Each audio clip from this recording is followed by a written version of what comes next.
재테크 유튜브를 시청하다 보면 전세 살지 말고 매매 아니면 월세로 살라는 이야기를 많이 한다. 이야기를 듣다 보면 충분히 이해가 됐지만 재테크에 대해서 갓 입문한 내게는 집을 살 수 있는 매매 자금이 없었다. 그리고 투자를 하는 것도 아니었기 때문에 비싼 월세를 내고 집을 구하고 싶지 않았다. 그래서 나는 월세가 아닌 전세로 살기로 마음을 먹었다. 그리고 현재 전세로 아파트 계약을 했고 잔금까지 입주를 끝내면서 전세로 집 잘 구하는 방법에 대해서 말을 해주고 싶었다. 첫 번째, 부동산 중개인을 먼저 만나지 말고 주소지를 문자로 받아라.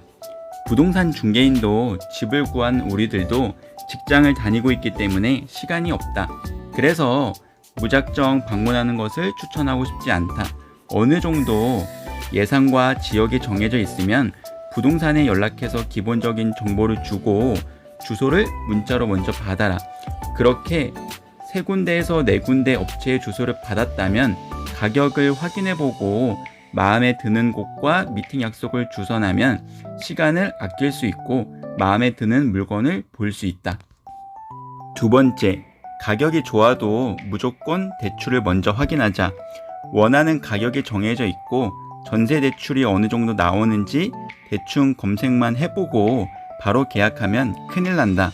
왜냐면 내가 생각했던 금액만큼 대출을 안 해줄 가능성이 높기 때문에 그렇다.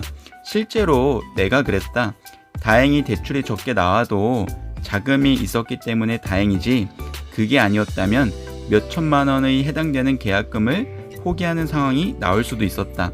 그렇기 때문에 대출은 무조건 확인을 먼저 하자.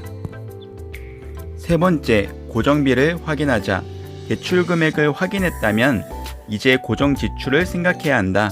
대출로 나가는 이자가 얼마인지, 그리고 집을 인수했을 때 나가는 고정 관리비가 정확하게 계산을 해서 고정비를 확인해 보는 게 중요하다. 아파트 또는 입주민에 따라서 관리비가 많이 비싸지는 경우도 있기 때문에 계약하기 전에 정확히 확인해 보는 게 좋다. 네 번째, 확정일자 전입신고는 필수다.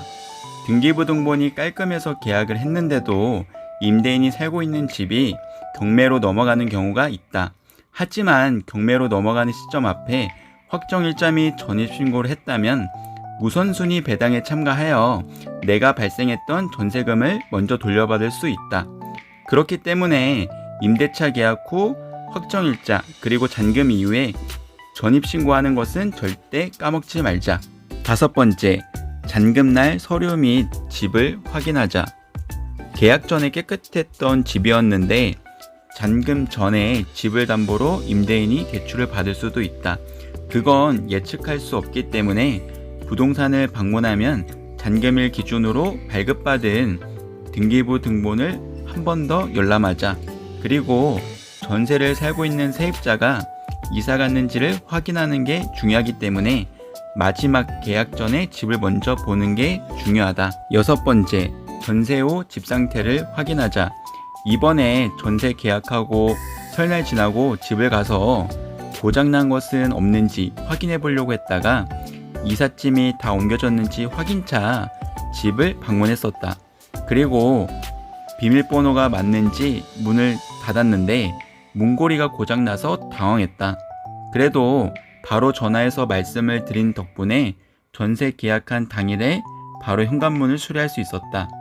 고장난 것들은 당연히 집주인분께서 고쳐주셔야 되는 부분이기 때문에 전세 계약 후 집 상태를 확인하는 게 중요하다는 것을 말해주고 싶다.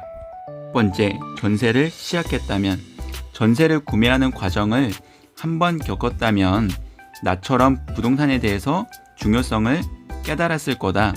예산에 맞는 집은 없고 집을 구함과 동시에 이사갈 생각과 2년 뒤 전세 올려줄 생각을 하니 까마득 할 것이다.